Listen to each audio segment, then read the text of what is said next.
Puji Tuhan saudara sekalian, kita akan belajar firman Tuhan malam hari ini tentang bagaimana orang yang penuh dengan Roh Kudus. Roh Kudus itu merupakan sesuatu yang dahsyat bagi kita. Alkitab berkata bahwa Roh Kudus itu adalah Allah sendiri yang tidak bisa dibandingkan atau disandingkan dengan siapapun, apapun, atau keadaan apapun. Roh Kudus itulah Allah yang memberikan damai sejahtera, sukacita, pengharapan, selamat bagi kita semua. Tidak terkecuali Pak, semua kita. Ada anak-anak muda, ada orang tua, lawatan firman Allah bagi kita semua. Nah, mari kita akan belajar firman Tuhan saudara sekalian. Saudara, siapkan dua pembacaan Alkitab. Yang pertama dalam Kejadian 41 ayat yang 38. Kemudian Yohanes 16 ayat yang ke-8. Mari kita berdiri semua untuk belajar firman Tuhan. Pembacaan yang pertama dalam Kejadian 41 ayat yang ke-38. Kemudian Yohanes 16 ayat yang ke-8. Yang sudah dapat katakan amin. Dari 5.000 orang yang hadir cuma 3 orang pesuara kita dapat dengar. Baru 5. Nyanda kompak.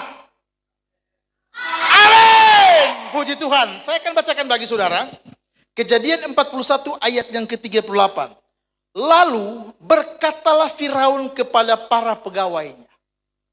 Mungkinkah kita mendapat orang seperti ini? Seorang yang penuh dengan Roh Allah. Kemudian pembacaan yang kedua dalam Yohanes 16 ayat yang ke-8. Dan kalau ia datang, ia akan menginsafkan dunia akan dosa, kebenaran dan penghakiman. Puji Tuhan, silakan duduk. Tuhan Yesus memberkati kita semua. Saudara yang kekasih dalam Tuhan, yang kebanyakan ini audiensnya adalah anak-anak muda.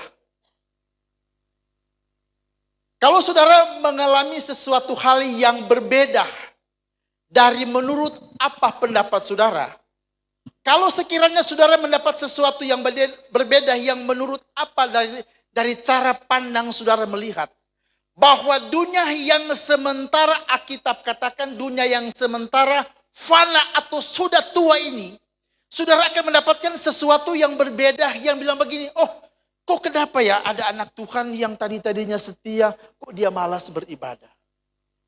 Kok kenapa ya ada anak-anak Tuhan yang tadinya dia setia melayani Tuhan. Dalam pelayanan altar dia begitu hebat dan setia. Dalam pelayanan musik dia begitu setia dan luar biasa. Tapi hari ini dia tidak pernah kelihatan lagi melayani.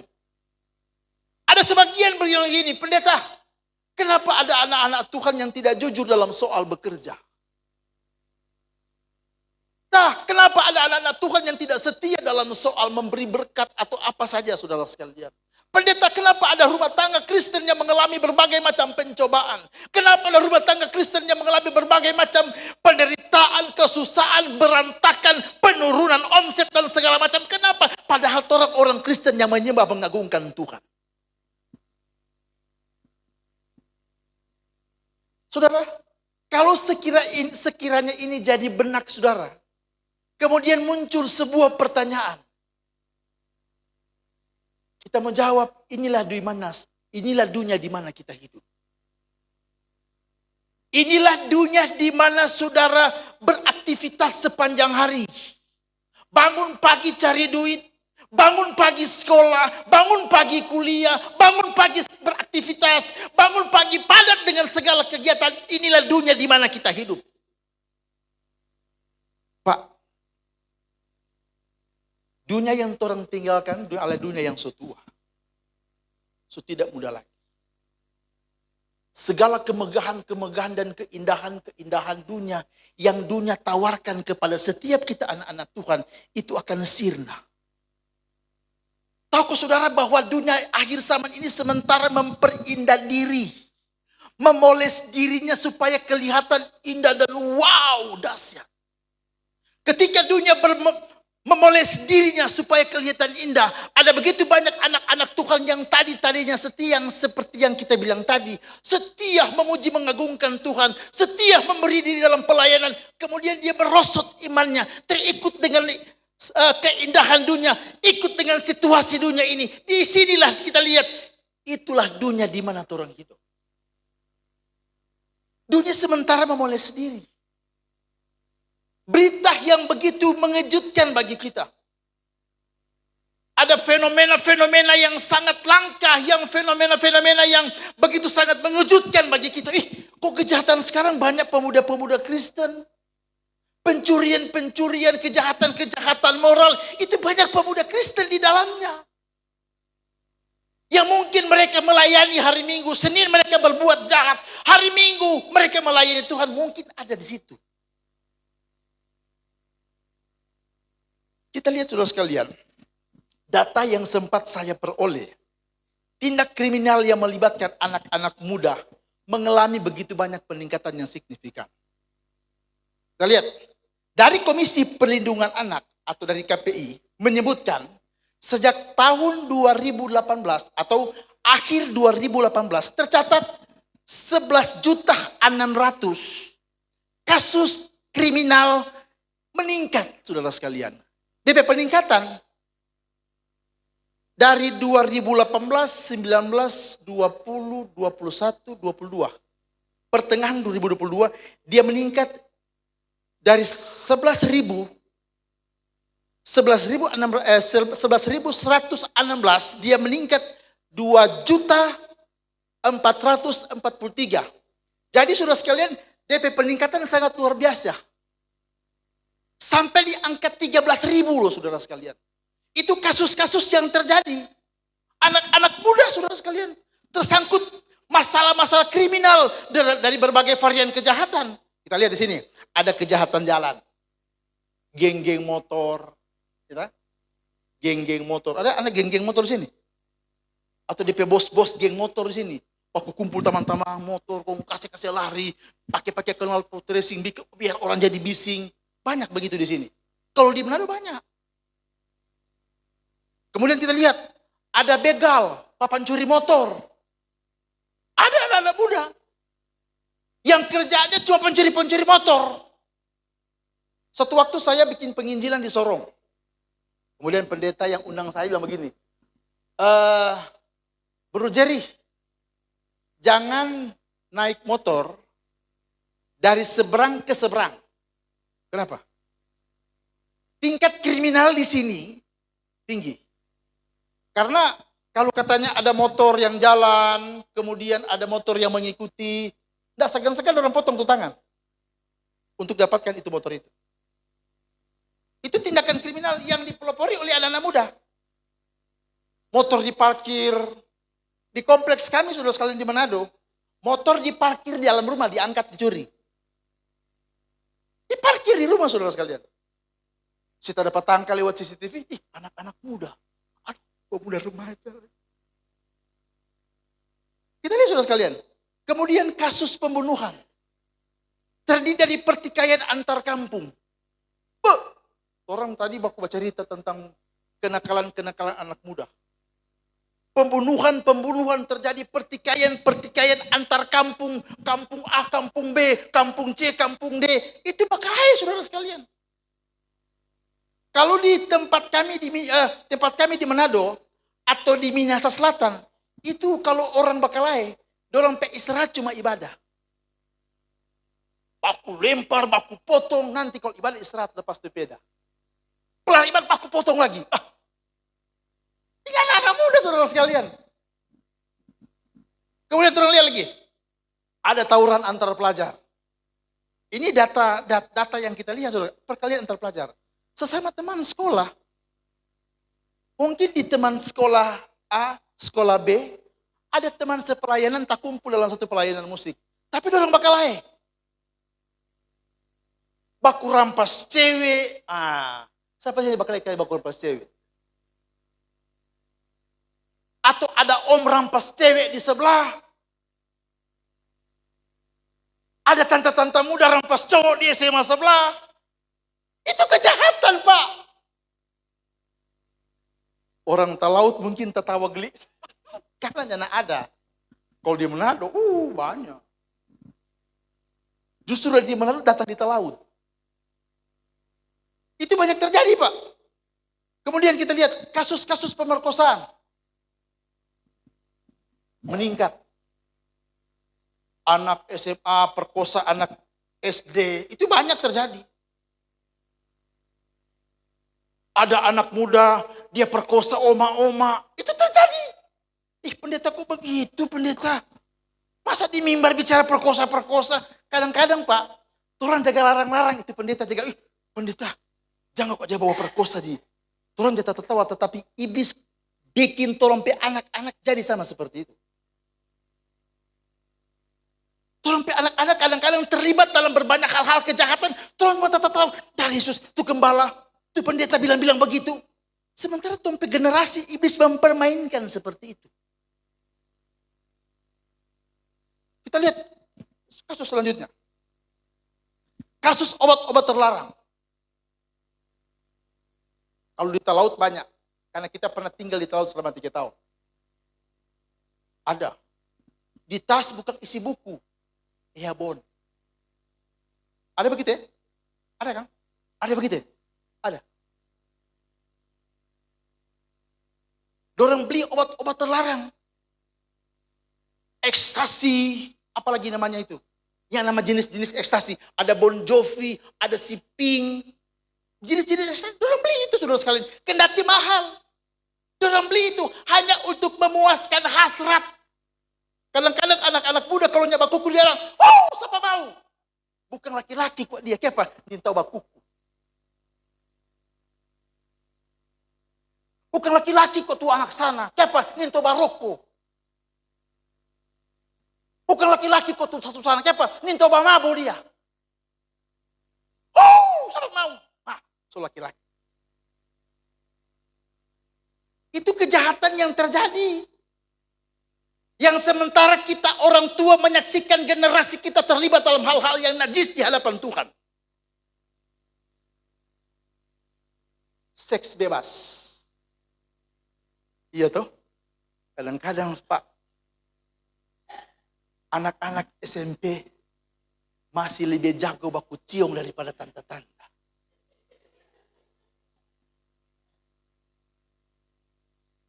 Kadang-kadang setan jijik dia Pak anak-anak muda kalau batona. Betul kita setan barangnya nak sama dengan begitu. Raba sana, raba sini, lolos ada lolos itu.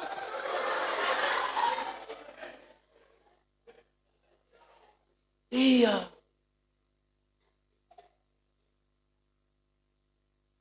Kalau dia menyembah Tuhan dahsyat. Tapi kalau di batona, setan takut lihat orang. Iya. Anak-anak muda di akhir zaman ini. Anak-anak Tuhan yang mengaku Kristus adalah Tuhan. Harus bebas dari seks bebas. Supaya hidupmu berkenan di hadapan Tuhan. Kita lihat kasus. Memberontak kepada orang tua. Ini kasus-kasus yang dipelopori oleh anak-anak muda. Yang bersahabat dengan dia. Biasa kok kita anak mulai bergaul. Kita anak mulai bergaul dengan ini, dengan itu, dengan ini, dengan itu. Kita pernah berkonsultasi saudara sekalian dengan seorang pejabat pemerintahan di Kota Manado. Dia bilang, pendeta, kita anak masih kelas 1 SMP. Dia cari pergaulan so luas. Masa luas bagaimana? Dia so menyebar di pergaulan. Terus Bapak bangga dengan pergaulan itu. Bangga sih iya. Tapi nilai-nilai negatif kita lihat kurang pada dia. Bagaimana cara mengantisipasi? Kita bilang begini, Pak. Kalau terompe anak muda, terompe anak-anak yang masih muda, yang masih belajar bergaul. Kemudian orang mau cari tahu bagaimana dia pergaulan. Kan orang tua nak bisa cari tahu itu anak di sekolah. Enci ada bapak dia, oh ada belajar. Enci ada bapak, oh makan nasi kuning. Orang kan bisa begitu setiap hari. Bagaimanakah itu anak-anak itu DP pergaulan sehari-hari? Anak-anak muda, orang tua lihat jo kalau DP teman-teman. 1, 2, 3, 4, 5. Oh, dari 5 DP teman-teman pemain musik gereja semua. Pasti dia bermain musik itu. Kalau DP teman-teman 1, 2, 3, 4, 5. Aduh, paman nyamuk ayam, pasti menyambung ayam dia. Karena lingkungan yang buruk akan mempengaruhi konsep berpikir anak itu. Makanya saudara sekalian, Alkitab bilang jangan padamkan roh. Roh itu firman Tuhan Allah yang mampu membentuk setiap karakter setiap orang. Anak muda kah dia, orang tua kah dia, siapapun dia. Kalau Allah bekerja mendatangkan kebaikan bagi kita. Siapapun kita, Pak. Kalau roh Allah ada dalam hidupmu. Ketika Tuhan beracara dalam hidup kita. Sebagai anak muda, kita menjadi anak muda yang diberkati Tuhan. Anak muda yang tunduk akan kebenaran firman Tuhan. Anak muda yang mau bergaul dekat dengan Tuhan. Kalau Tuhan ada dalam kita. Makanya firman Tuhan bilang jangan padamkan roh. Karena roh itulah roh yang membawa suatu kebenaran dalam kehidupan kita. Kita lihat kasus-kasus selanjutnya. Ini orang-orang tua. Kasus perceraian di Kota Manado tinggi. Di tahun 2018, dia meningkat 2018, 19, di tahun pertengahan 2022, itu ada 433 kasus perceraian. Bacere. Dulu kalau orang bacere aib. Sekarang kalau orang bacere jadi tren. Ya. Pergi jodeng dia. Pergi jodeng dia. Pergi jo sayang. Jadi tren. Ada dia bawa DP hugel di gereja, dia angkat pegang tangan. Ku menyembahmu. Haleluya. Itu kasus terjadi saudara sekalian. Dari 432 kasus perceraian. Kita bilang, banyak orang Kristen di dalam. Padahal jelas Alkitab larang untuk perceraian. Itu melekat kepada orang-orang Kristen di akhir zaman. Kita belum selesai ulas kasus ini saudara sekalian. Kemudian berdasarkan penelitian yang dilakukan oleh BNN, di tahun 2021 penyalahgunaan narkoba di Indonesia itu mencapai 1,77%. Artinya ada 3.376 anak-anak muda terlibat dalam kasus narkoba. Terlibat. Narkoba itu jadi tren dalam soal pergaulan. Dia berbentuk dalam cairan kah dia, pil kah dia, suntik kah dia, apapun itu. Jadi sahabat anak-anak muda. Nah, orang tua, orang bertanggung jawab membenahi itu anak-anak muda.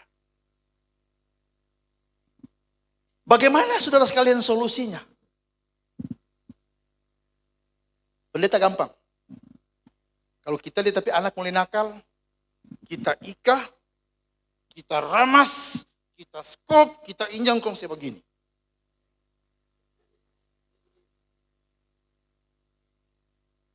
Kita ada anak kecil, namanya Fieri. Dia umur 14 tahun. Sebelum dia jadi anak yang melayani, nakalnya minta ampun. Kita jaga bagi pada dia saudara sekalian. Dengban, pakai cambok sapi, pakai ban tebal, ban tipisnya nak berubah. Nakal nih anak. Nakal. Akhirnya Tuhan jawab kita berdoa. Bilang, didik dia sesuai kebenaran firman Allah. Karena malam ini berhubungan dengan Roh Kudus, maka kita ajarnya anak dengan lembut. Dek, mau suka masuk surga? Suka apa? Melayani Tuhan. Dan puji Tuhan, 2 tahun setengah dia belajar di Purwacaraka. Main piano. Sekarang dia suka sana kemari melayani. Kita bangga Tuhan, terima kasih Tuhan kasih anak begini. Kalau orang mau didik anak anak-anak dengan cara kita sendiri. Keras, anak-anak jadi keras. Kadang-kadang anak jadi frustrasi, loh tapi papa jahat pe kita. Tapi mama benci sekali pe kita. Rumah jadi neraka buat anak-anak. Dia pulang sekolah, dia lebih tertarik kepada rumah tetangga. Iya kan? Siapa belum pulang nak? Oh, Pak, kita mau pulang kok tapi mama cerewet sekali Pak. Tapi mulu sama dengan knalpot dressing.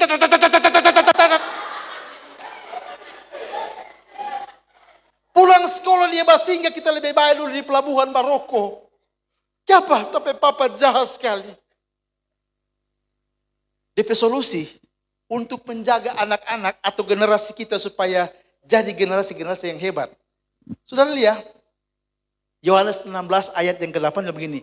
Dan kalau ia datang, ia akan menginsafkan dunia akan dosa, kebenaran dan penghakiman. Saya percaya saudara sekalian ketika firman Tuhan ini datang, bukan hanya khusus kepada anak-anak muda. Kebenaran firman Tuhan ini datang dalam setiap kita. Bukan fornya anakku anak muda, for mama itu, for papa itu. Orang semua. Ketika Roh Kudus itu datang, ia akan menginsafkan dunia akan dosa. Peristiwa-peristiwa yang dahsyat yang terjadi, peristiwa-peristiwa yang panas yang terjadi, hanya Roh Kudus yang bisa menyelesaikannya. Hanya Allah sendiri yang bisa menyelesaikannya. Tangan manusia terbatas, pikiran manusia terbatas, pengetahuan orang tua terbatas. Tetapi ketika percayakan kepada Tuhan untuk menyelesaikannya, maka Roh Kudus itu datang menginsafkan setiap kita. Baik anak-anak maupun orang tua. Dari berbagai macam saudara sekalian. Artis dari menginsafkan ini.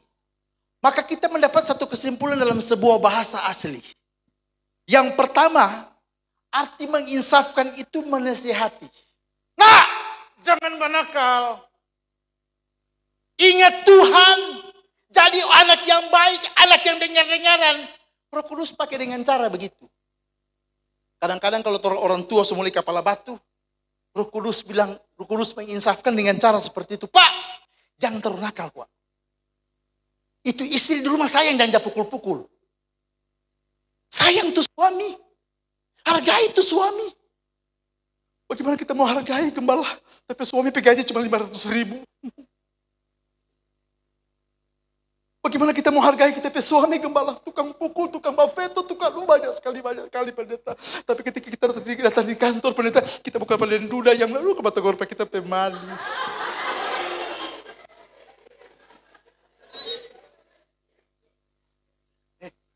Waktu kita bicara anak-anak, orang tua kok tenang-tenang saja. Tapi kita bicara tentang hal ini, orang tua tertawa. Korban atau pengalaman? Roh Kudus, saudara sekalian, dia datang menasihati kita. Setelah dia nasihati, orang masih kepala batu, dia tegur orang. Dengan cara bagaimana? Allah menegur kita. Berbagai cara variannya berbeda-beda. Yang ditegur itu pasti dianggap anak. Kadang-kadang sudah sekalian turun sementara banakal. Bos, Tuhan setegur itu. Babalik. Sementara mangailnya ada angin, ada badai, tiba-tiba obat pukul. Tak, Tuhan. Tuhan setegur ini, babalik. Tuhan tegur. Sampai pada taraf dia tegur, orang masih kepala batu. Kadang-kadang orang terlihat terbuai dengan berkat yang Tuhan beri, kepercayaan, kekayaan yang Tuhan beri. Tuhan pakai cara menjatuhkan kita. Ada cara yang paling sadis, saudara sekalian, menegur seperti terdakwa. Itu cara Tuhan menginsafkan dunia dari dosa. Itu cara Tuhan menginsafkan kita dari dosa. Dia tegur kita seperti seorang terdakwa. Saudara pernah lihat hakim menegur terdakwa? Pak, kita kok banakal. Jangan banakal ya. Bukan begitu. Pak, jangan banakal, dia terus penjara mau 10 tahun. Itu tuh hakim. Ya kan? Kalau hakim mau tegur seorang terdakwa, dia nak mau lihat orang pendeta, pejabat sekalipun, orang kaya, orang hebat, orang terpandang di tanah laut ini, dia tegur, stop manakal. Tuhan, siapa kita pendeta besar kalau Tuhan tegur seperti terdakwa? Tuhan, siapa kita pengusaha terkenal di tanah laut ini kalau Tuhan tegur kita seperti terdakwa? Itu cara Tuhan menginsafkan kita. Tuhan, di mana kita harga diri? Tuhan, jatuh Tuhan. Kita kan terkenal di tanah laut ini kaya. Tapi Tuhan tegur kita sama dari terdakwa, jatuh deh gue, sakitnya di sini. Itu cara Tuhan. Kalau ada anak-anak muda mulai bangga dengan prestasinya, sekalipun prestasimu itu dikenal oleh seantero dunia ini, mulai bangga dengan prestasi yang luar biasa, Tuhan tegur kita dengan cara seperti orang terdakwa. Ya, gagal. Pak, kalau Tuhan tegur dengan cara ini, maka percayalah, Roh Kudus punya tujuan untuk membentuk hidup kita. Anak-anak muda, ketika Tuhan tegur dengan bermacam-macam variannya, maka kita percaya bahwa teguran ini hanya untuk menginsafkan kita dari dosa, mengeluarkan kita dari ikatan setan, untuk menjadikan kita orang-orang yang hebat. Untuk menjadi orang hebat, Pak. Saya teringat dengan satu sejarah firman Tuhan yang baru orang baca tadi. Lalu berkatalah Firaun kepada pegawainya, mungkinkah kita mendapat orang seperti ini? Seorang yang penuh dengan roh Allah. Alkitab mengisahkan begini. Ada seorang pemuda yang awalnya tidak terpandang dalam hidupnya. Bahkan dalam sejarah firman Tuhan, Alkitab tidak pernah memberikan satu kesaksian bahwa seorang pemuda yang namanya Yusuf adalah seorang pemuda yang berasal dari keluarga yang terkenal. Alkitab tidak pernah memberikan kesaksian bahwa seorang pemuda yang namanya Yusuf adalah seorang pemuda yang bekas atau selesai belajar di sebuah perguruan tinggi yang terkenal. Tidak. Yusuf adalah seorang anak muda yang biasa dan standar hidupnya di bawah. Kenapa kita bilang di bawah? Pekerjaannya firman Tuhan bilang hanya penjaga kambing domba bapaknya. Tetapi saudara sekalian, Alkitab mencatat bahwa Yusuf apa yang dikerjakannya tidak pernah gagal. Ketika Tuhan membentuk kita menjadi orang-orang yang berkualitas. Ketika Tuhan membentuk anak-anak muda menjadi anak-anak muda yang berkualitas. Ketika Tuhan menegur kita, membentuk kita menjadi anak-anak muda yang sesuai dengan standar firman Tuhan. Tuhan mau kita diberkati. Tuhan mau kita menjadi orang-orang yang hebat dalam melayani Tuhan. Tuhan bentuk kita. Mungkin hari ini ada orang yang bilang begini, dia mau jadi hebat. Kenapa? Dia orang tuanya nak belajar. Mungkin dari anak-anak muda ada orang bilang begini, dia itunya nak mau jadi hebat, dia anak soe, dia anaknya nak begini, anak begitu. Tetapi dari sudut pandang Tuhan berbeda. Ingat, kita menjadi orang-orang yang berbeda karena kualitas kita adalah kualitas anak raja. Anak-anak muda akan dibentuk Tuhan menjadi anak-anak muda yang berkualitas, berpikir, bertindak seperti anak raja. Tepuk tangan buat Tuhan. Roh Kudus akan membentuk hidupmu. Saudara, apa tujuan Tuhan dari semua ini? Ketika orang baca ini firman Tuhan, mungkinkah kita mendapat orang seperti ini? Seorang yang penuh dengan roh Allah. Apa tujuan Tuhan? Menginsafkan kita dari dosa. Menasihati anak-anak muda, menasihati orang tua, menegur anak-anak muda, menegur orang tua, menegur seperti terdakwa bagi kita semua. Ada tujuan Tuhan. Dari pengalaman Yusuf, kita lihat saudara sekalian. Mungkinkah kita mendapat orang seperti ini? Seorang yang penuh dengan roh Allah. Artinya, dari sudut pandang Raja lihat ini Yusuf penuh dengan roh Allah. Dia akui seorang anak muda ini itu penuh dengan roh Allah. Kenapa? Apa yang dikerjakan Yusuf berhasil. Yusuf orang yang sukses. Yusuf orang yang luar biasa. Kemudian raja bilang begini, dia penuh dengan roh Allah. Wih, yang bilang Yusuf penuh dengan roh Allah, itu bukan pegawai rendahan. Kalau orang di kantor, Kang, satu letting, dia di bagian patorang itu ada, kalau kita pernah kerja saudara sekalian, kita ada satu letting, ada 2, 3, 4, ada yang paling atas. Kalau satu waktu ada orang bilang begini, sama dengan kita, pegawai sama dengan kita. Jer, gagal. Kita mah biasa aja. Tidak terpengaruh. Tapi ketika yang datang ke kita, kong puji ke kita, pimpinan tertinggi yang di atasnya soalnya ada. Jer. Malayang Iya, karena yang puji pak kita orang hebat. Iya kan? Kalau sesama jemaat puji pak, lalu kata Om John Rumagit, yang tadi yang WL, ini yang pernah lihat apa dia? Yang WL tadi, mana dia? Taruh kata Om John, jemaat Sibaut. Kung sesama jemaat bilang begini, aduh Bro John, mantap. Biasa Jo. Tapi coba kalau Om James yang puji. Gembala yang puji. Langsung bawa pegang yang tak angkat. Iya kan? Begitu Om James ya? Kalau mungkin sekelas pendeta Jerry Manoronsong bilang begini. Om James. Biasa Jo. Tapi kalau MD, ketua MD bilang, Bro James. Semua jemaat nanti Om James traktir minum kopi. Kenapa? Baru dapat puji dari ketua MD. Yusuf ini yang puji bukan pegawai Pak. Yang puji dia adalah raja. Saudara mau dipuji? Andalkan Roh Kudus mulai hari ini. Artinya kata-kata itu berdampak sesuatu yang luar biasa. Saudara mau sukses? Kita lihat selanjutnya, kita lihat. Firaun memberikan pujian yang terhormat. Memberikan kesaksian. Ada orang hebat patora di tanpa ini.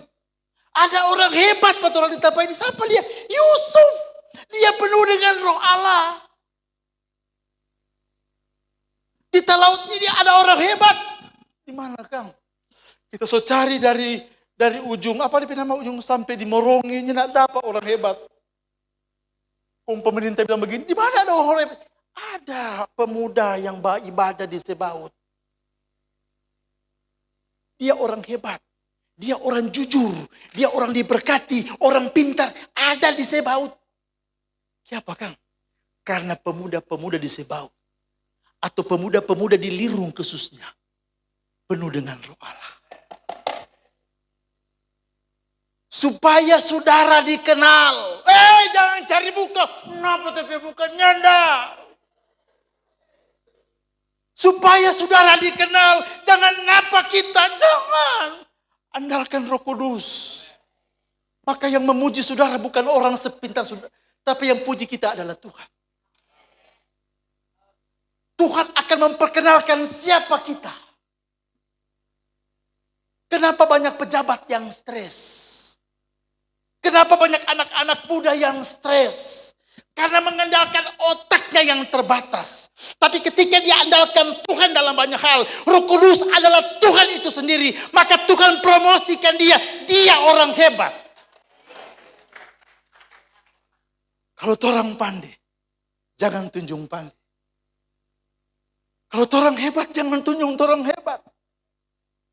Kita paling jago di Lirung sini. Jangan. Bicara dengan Roh Kudus. Roh Kudus, aku mengasihimu. Roh Kudus, aku mencintaimu. Aku mau jadi penyembahmu. Aku mau hidup benar di hadapan-Mu. Sekeras apapun teguran firman Allah, aku tetap tunduk akan Tuhan supaya aku dipromosikan Tuhan menjadi orang yang luar biasa. Anak-anak muda sekeliling ini penuh dengan roh. Berjalan dengan Tuhan. Nanti Tuhan yang promosikan buat orang. Orang itu hebat. Di mana? Di lirung. Nina perlu turun cari muka Pak Pejabat. Nina perlu turun bawa kambing putih, ayam putih Pak Pejabat. Supaya pejabat angkanya perlu. Cukup dekat dengan Tuhan. Karena berkat itu Tuhan yang kasih. Ketika Tuhan promosikan kita. Maka ada begitu banyak orang hebat melirik kita. Ini pekerjaan yang dahsyat. Artinya kehormatan tertinggi Firaun beri kepada Yusuf ini. Karena apa? Yusuf penuh dengan roh Allah.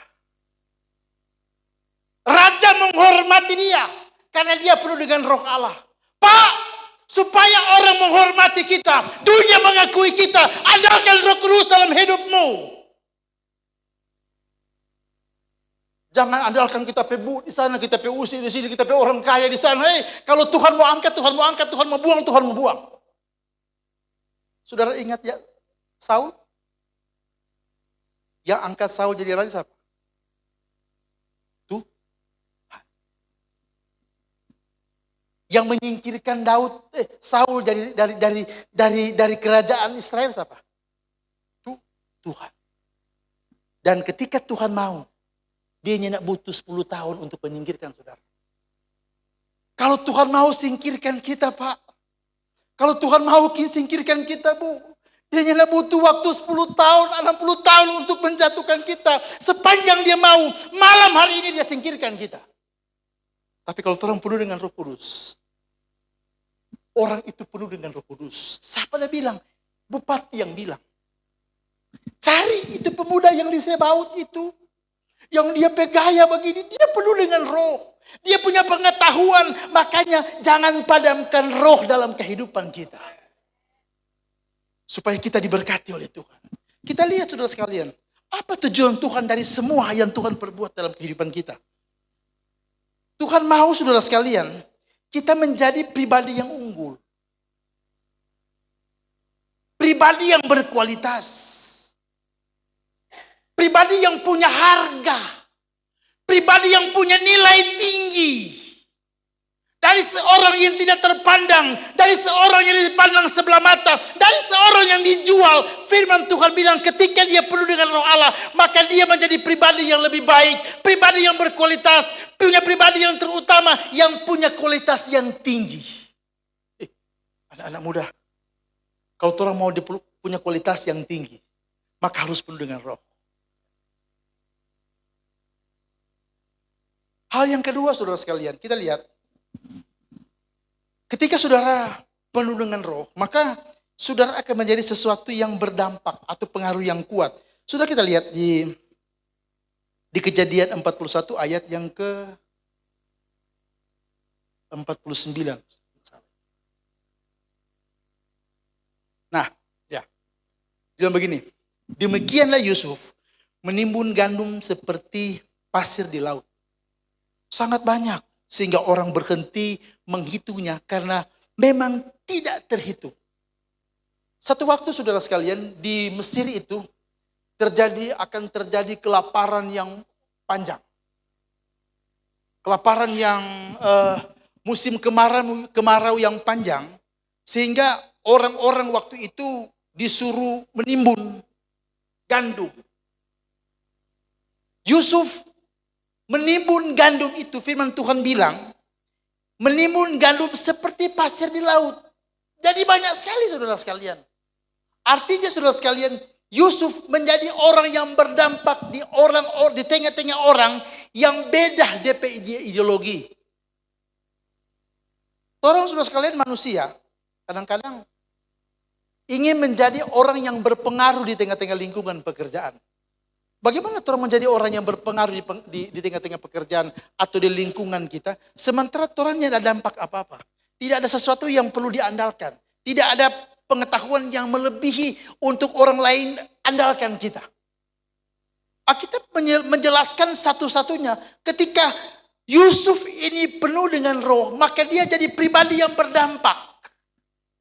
Orang yang berdampak di tengah-tengah Mesir.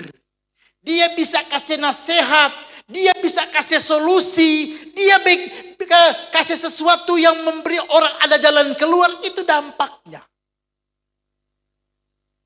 Ketika dampaknya diterima, maka Alkitab bilang sangat luar biasa. Bayangkan saudara sekalian, beras itu, karena gandum merupakan makanan pokok pada waktu itu. Beras kondepe banyak, seperti pasir di laut. Besok kan orang mau pisara kan. Mau berenang dari Bukasini sampai di sana. Pandai enteng Pak Om Gembala ya. Mana enteng ya? Cek botobo kita. Kita pernah ikut lomba renang. Kita pe lawan angkatan laut. Berenang dari muka mall, finish menuju tua. Badiang dulu, dengar dulu. Meremehkan sekali. Apa lanjut kita kayak begitu? Bakure betul. Kita lihat, tak tinggal 10 meter tuh angkatan laut. Sudah tinggal 30 meter. Sudah dekat sekali tuh Manado tua. Kali itu finish sana. Tapi pegang begini pun kita tak bangun. Ya.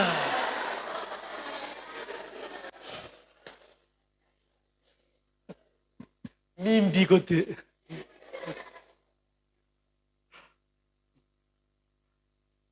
Itu Alkitab bilang Pak. Itu beras, itu gandum, makanan pokok yang ditimbun oleh Yusuf. Itu seperti pasir di laut. Kalau orang pergi di Pulau Sarak, kontong reken satu-satu kan. Itu pasir putih dan. Dua, tiga. Berapa? Baru 5. Alkitab bilang seperti pasir di laut. Banyak. Artinya semua keputusan atau saran dari Yusuf itu didengar oleh raja. Sehingga dorang timbun itu makanan banyak sekali. Yusuf jadi seorang yang berdampak. Pak, kalau orang di tengah-tengah keluarga kau nyari guna lebih sudah jo. Itu om sana coba bikin soy datang kemari. Ini ada dampak apa-apa. Tuh anak sana bikin soy, batu kubur kok dia. Ini ada guna kok dia. Jangan bawa kemari pada dia. Bikin soy dia itu. Orangnya tidak berdampak apa-apa. Percuma Pak. Itu anak sana biar pandai DP mulu caparuni. Ini tidak berdampak dia. Sudah kemari dia. Tidak dampak apa-apa. Itu om sana kaya pandai dia berpengaruh. Ini berdampak. Jangan terima dari sini. Ini tidak berdampak. Tapi ketika penampilan kita apa adanya. Kemudian kita penuh dengan roh. Maka ketika kita bicara. Dahsyat ini om. Segar tapi hati. Ada Roh Kudus di dalam. Pemuda kalau mau berdampak di dalam Tuhan. Semua kita ingin berdampak di dalam Tuhan. Ingin berpengaruh apa saja yang kita kerjakan dibuat Tuhan berhasil. Andalkan Roh Kudus. Andalkan Roh Kudus. Maka engkau menjadi pemuda yang berdampak. Kepala keluarga yang berdampak. Pengusaha yang berdampak, orang pintar yang berdampak, orang kaya yang berdampak, pegawai yang berdampak. Semua apa yang kita kerjakan, kita akan berdampak. Karena apa? Kita penuh dengan roh Allah. Kita bilang begini Pak.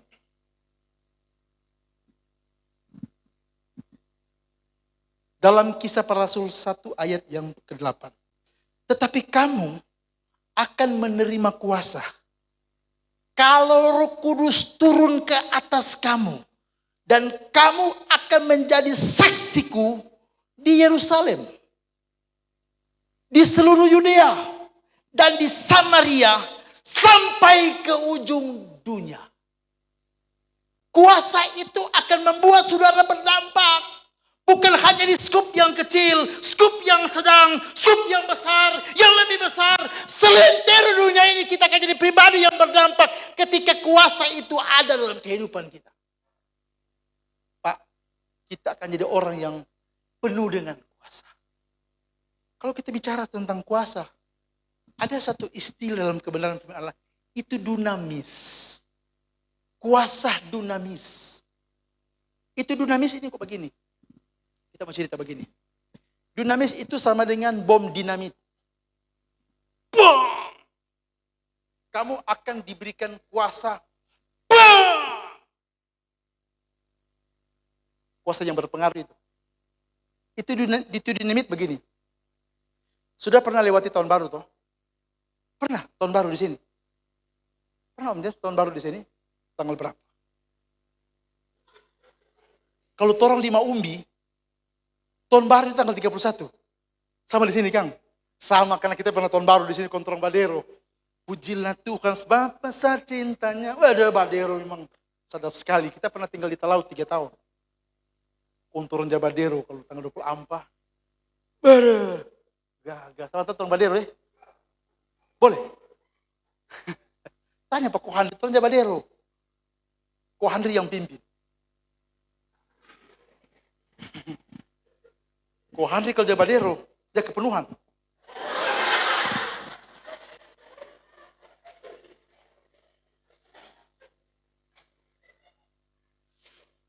Haleluya. Dulu orang Batamang, saudara sekalian, dia masih dia panggil kita Jerry. Jer. Masih kita sudah gembala. Dia mau agak kita begini.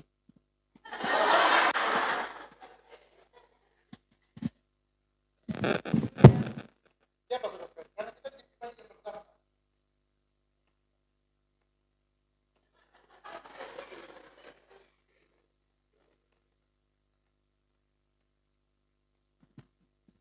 Pribadi yang berdampak begini saudara sekalian. Orang pasang petas-petas di ruangan ini. Bang! Ya, cuma babunyi. Kuat. Martu dindingnya retak. Kaca tidak bergetar sedikit pun.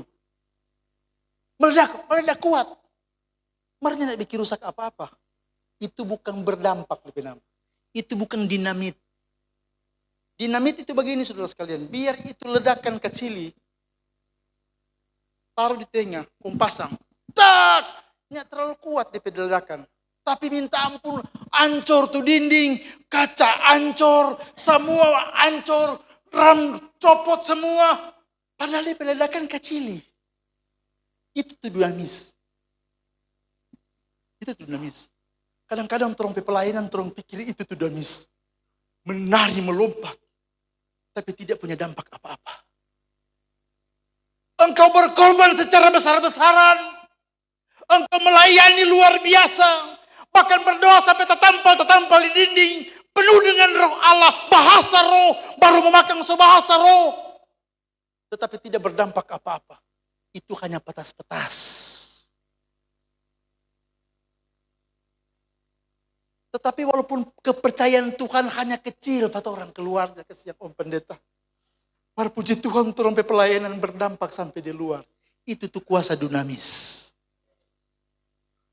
Kalau mau berkorban tidak berdampak apa-apa.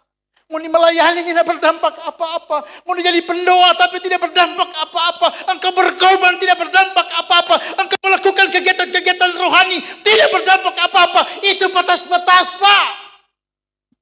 Weh, jangan jadi hamba-hamba Tuhan, gembala-gembala, pemuda remaja yang hanya petas-petas. Jadi sesuatu yang berdampak demi kebenaran firman Allah. Jadi pemuda yang berdampak untuk kerajaan sorga. Jadi pegawai yang berdampak untuk hal-hal yang luar biasa. Tuhan bersama kita. Makanya Tuhan bilang jangan padam itu roh daripada kita. Kalau roh padam di antara kita. Orang jadi pemuda yang tidak berdampak dan tidak berguna. Kalau Tuhan tidak bersama dengan kita, roh kebenaran itu tidak bersama dengan kita, maka kita akan menjadi orang-orang yang hanya biasa-biasa dilihat, padahal kita berprestasi yang besar, kita hanya orang biasa. Tapi kalau roh bersama dengan kita Pak, orang jadi bapak-bapak yang berdampak.